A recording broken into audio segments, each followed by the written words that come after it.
The president just the other day said democracy is in peril. Do you believe it is? Yeah, I do. I think we have gotten lazy in assuming that democracy will always survive.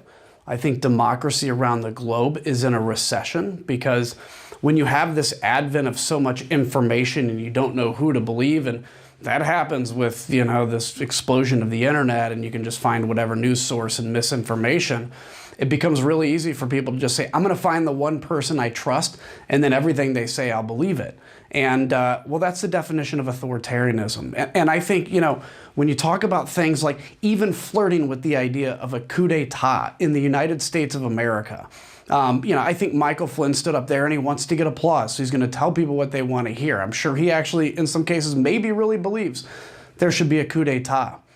But what you're doing to people, for every leader that's elected in the Republican Party, by your silence, much less if you come out in support of that, but especially by your silence too, you're allowing people to think that this is okay. And I think anybody that's never been in combat, and I'm not going to pretend to be here, being a guy on the ground in the war. I flew in the sky.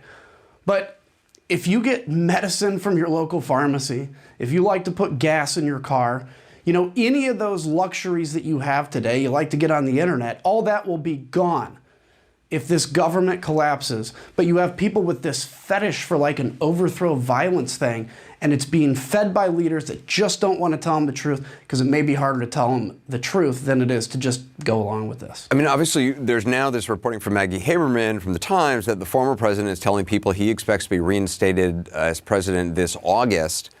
And, certainly a lot of people maybe listening to that will laugh at that and say, oh, that's just ridiculous. But there's a lot of his supporters who believe that and would like to make it happen.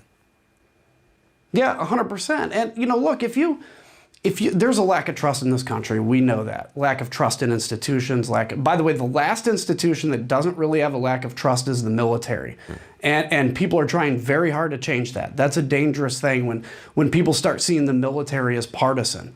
But yeah, I mean, if you look at just all this stuff that's going on and all that misinformation that's being thrown out there, it is a really dangerous moment in this country. And people have to stand up and they have to tell people the truth. If we have a party that's sitting around saying, well, it's Antifa that actually on January 6th attacked the Capitol, but we don't want to do a January 6th commission because, it's time to move on. Or there were no, as Senator Johnson has said, there were no guns or weapons confiscated on January 6th. Well, a couple of quick points on that. First off, there were no arrests because the police were too busy defending the Capitol and defending lives to put somebody under arrest, read them their rights, and confiscate their weapons. But we know that at least in 300 of the cases that the FBI has cited, there were at least 36 weapons, including things like bear spray, which, by the way, is no joke and can kill people. We know there were pipe bombs found. And we also know through court filings that folks in the Oath Keepers were having discussions about stashing guns outside in Virginia so they couldn't be confiscated, so they could go out and bring them in when Trump incited the Insurrection Act. This is the kind of danger, and we have so many members of Congress and elected officials that just go along with it, put their heads down, think it's going to go away. But if somebody like Donald Trump says something, or leaders say something, or they don't say something against something totally false, there's no reason to believe that anybody's going to organically come to the truth. And it's just a few of us out here saying this. Yeah, I mean, you are one of the few very brave, congresspeople who is telling the truth on all of this and calling it as you see it. What do your fellow members of Congress, I mean, I don't really know how Congress works in terms of how much you talk, casually with each other, or if those days are kind of gone. But do people believe what they're arguing, or is it they're just keeping their heads down, they're going along to get along, to maintain their seat, hoping that and thinking, well, you know what, it's not going to be that bad, it'll blow away. People, this fever will break. So, some people just stoke it because they can raise money on it. Marjorie Taylor Greene, some of those, right? I don't know if they actually believe it. I think the vast majority of Republican members of Congress don't believe this garbage, this conspiracy stuff. There's probably a few that do. I think others just determine, look, and I understand this thought a little bit, which is like, look, my expertise, for instance, is, in somebody's mind, it's healthcare. And I need to survive so I can be here to affect healthcare policy. And look, if you turn against the Republicans, you get kicked out of the tribe. There's a lot of people trying to kick me out of the Republican tribe, and I was here way before Donald Trump ever was. But then when you go and vote conservative, by the way, Anderson, I'm pretty conservative, I'm center right. Then you have people that say, oh, we thought you were different. Well, this isn't about policy, it's about the defense of democracy. The number of people that I've seen say things like, well, we respect Liz Cheney, but my goodness, she's a conservative. We're done with her. Of course she is. The number one thing, though, that Republicans and Democrats have to face right now as a country, and independents, is the defense of democracy, because none of the issues you're outraged about today, whether it's Dr. Seuss or whatever stokes the outrage for your fundraising, whatever you're outraged about today won't matter when you can't get your heart medicine, when the country has failed, and you're going to look back and say, my goodness, I got really outraged about nothing. Well, also, for those who are, worried about who's making these arguments and where their politics is. We as a country, as a functioning democracy, we need two functioning political parties at the very least. And arguing, full-throated arguments, difference of opinions, have at it, all of that is what our democracy depends on. But it's got to be based on facts. It's got to be based on, on support of democracy itself. That's right. Well, think about this. So it's the old saying. I actually heard this recently for the first time, but I guess it's an old saying. They say conservatives need liberals to pull them forward. Liberals need conservatives to hold them back sometimes. And that dance has worked well in this country. There's some things we could have done better, of course. But what we do in politics, so the whole House of Representatives that I'm familiar with, was created so that you take all these passions, you distill it into a political argument, a heated political argument, lets out the steams, you take votes, and people have, their input. But the party has convinced 74 million Americans, many who believe it, that the election was stolen, that their vote didn't count, that they were disenfranchised. And in that process, it's impossible to not expect what happened on January 6th to happen, because we believe in a republic that we have a right to be heard and to vote. And we are playing with fire. And that has to stop. And by the way, for my Republican friends out there that say, what about the Democrats? Well, yes, I could be on your show and I could tell 100 things I disagree with on Democrats. But as the Bible says, if you have a plank in your own eye, why don't you take care of that before you start pointing out the speck in somebody else's? Yeah. Congressman Kinzinger, if you could just stand by for one moment. I want to bring in CNN's Dana Bash, because I understand she has some new reporting on what you've been calling dangerous behavior. Dana, what's going on?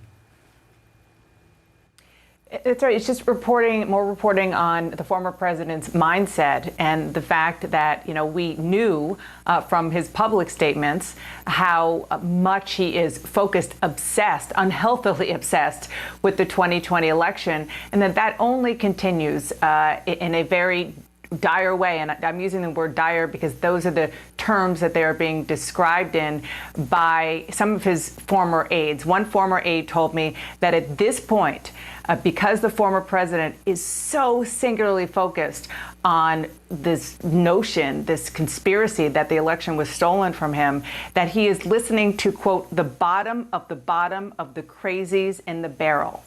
That is where he is right now. It's not that he doesn't talk to a lot of different people, some people who are trying to tell him, cut it out, focus on going forward, don't focus on the past. That is, I am told, not where he is right now. And it's interesting because we have to look ahead to this weekend, Anderson. The former president, is going to have a speech for the first time in a long time at a political convention, GOP convention in North Carolina. There's a lot of agitation, concern about how far he is going to go into these conspiracies.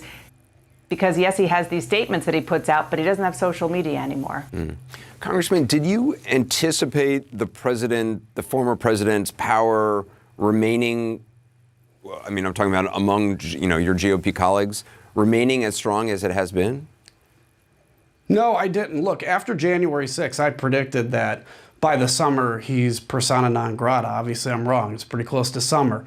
But I think what happened is, a few weeks after the insurrection, frankly, Kevin McCarthy went down to Mar-a-Lago. He took the paddles, the political paddles, and he resurrected Donald Trump's politics back to life. He could have done, at the bare minimum, the Mitch McConnell, who's this guy you're speaking of, I've never heard of him thing, and we would be moving on as a party. We'd be in that process. Instead, he's been resurrected. And look, it's amazing. I guess yesterday he put out a little press release that nobody covers because it's like, if you put out a press release from Mar-a-Lago and nobody's listening, did it happen? But he called people like Barbara Comstock a loser, and he called me a loser. I've never lost an election. He has. He's the only loser in that mix, and we're trying to grab onto him as if he's somehow the ticket to the future. And he is instead obsessed with the fact that he lost again at something. And instead of, in his post-presidency, taking on, I don't know, some issue that he cares about or something that we see former presidents do, he's down there obsessing about the fact that he's a loser. I'm sorry you're a loser, but you lost. One of the things that you've said in the past, which I've really respected, is that, there are some things more important than holding on to a job.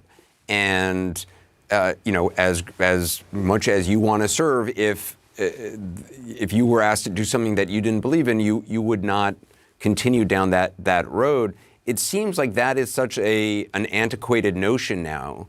And I go back to General Flynn, who I talked to one of his former commanding officers yesterday, Spider Marks, who has no idea who this person is that is on that stage in front of a QAnon audience or a lot of QAnon folks, supporting a coup. What he did, he had a sterling reputation while he was in the military, and I've heard that from a number of generals who I've talked to.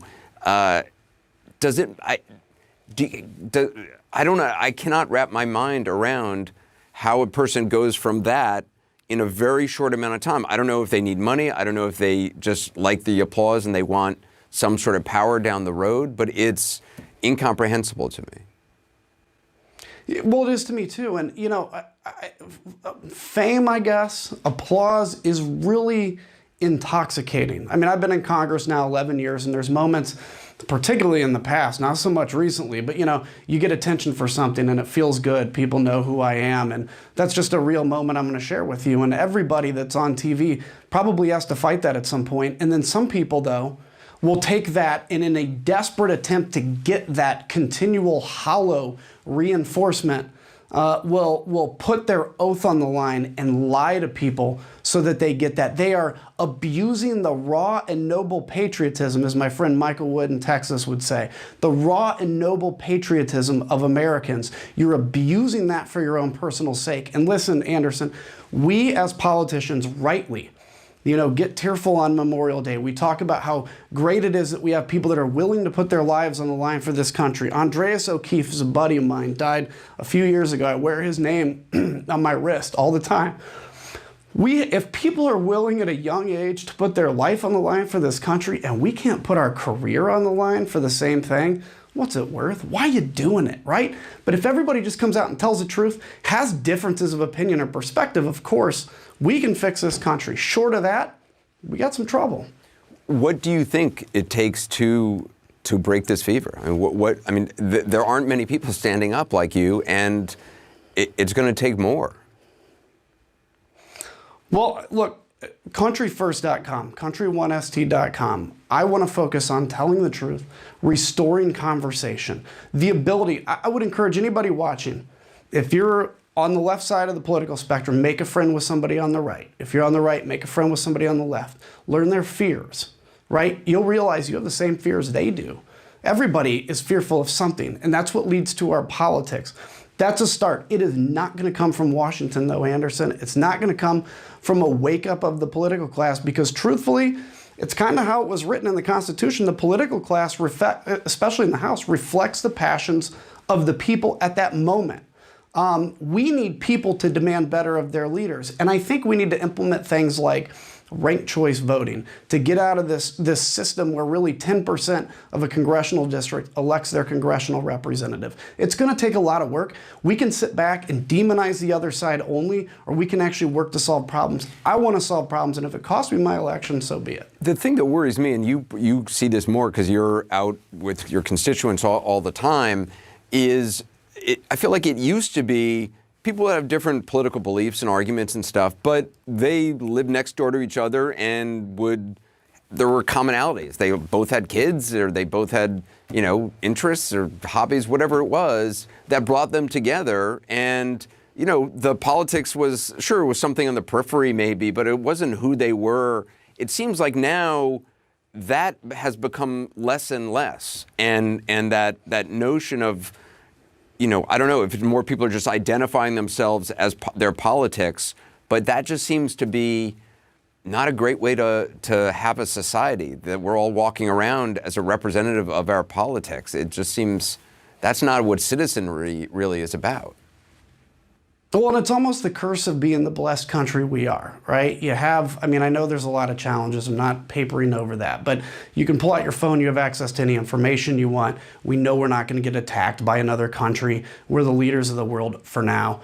And so you have to be outraged about something. So there's people out there more than happy to reflect your fears at you about the other person, raise money on it, and they raise a ton of money on fears. If I put out an optimistic email, I'm going to raise about 1/10 of what somebody that says, give me money or Nancy Pelosi is going to destroy your family. That's the kind of stuff that has to stop. And everybody has to take ownership for themselves. I can try to just tell the truth. I can't do it alone. I need people with me. But the other thing I don't understand, I hate to keep going back on Flynn, but it's sort of representative of a lot of what we see, which is, I understand people who have not ever served or been in a combat zone and just seen, even as a reporter, seen what happens when there is a coup, or seen what happens when there's a strongman and there's a fight over that strongman, or there's an autocrat. But when you've seen it up close, and particularly for service members, when you've seen it up close, that is the last thing you would want in this country, because it does not. Nobody gets out of this alive. Nobody gets out of it intact. No, a civil war or a coup would never lead to a stronger nation. Yeah, maybe you'll get your Dr. Seuss, banning itch scratched, but you're not going to be able to, like I said, get your heart medicine. And by the way, there's not going to be a coup. And if it was, it's probably not going to be a conservative or a liberal coup. It's going to be a coup that would just basically take away your ability to do anything. And I think, look, a lot of people, imagine that a coup or an armed insurrection is just going to be like camping out with the boys. It's going to be a great time. We're drinking some PBRs. That's not true. There's going to be death. And that death is going to be people that you love. And it's time that we get past fetishizing the violence in this. It's time that we get past fetishizing this idea of overthrowing the government and the Second Amendment encouraging us to overthrow the government. That is reserved for times, frankly, if there is a military coup, which won't happen because no military member in the United States of America that takes their oath seriously would ever participate. But it's for that kind of stuff, not for, I don't like the future of Dr. Seuss in this country.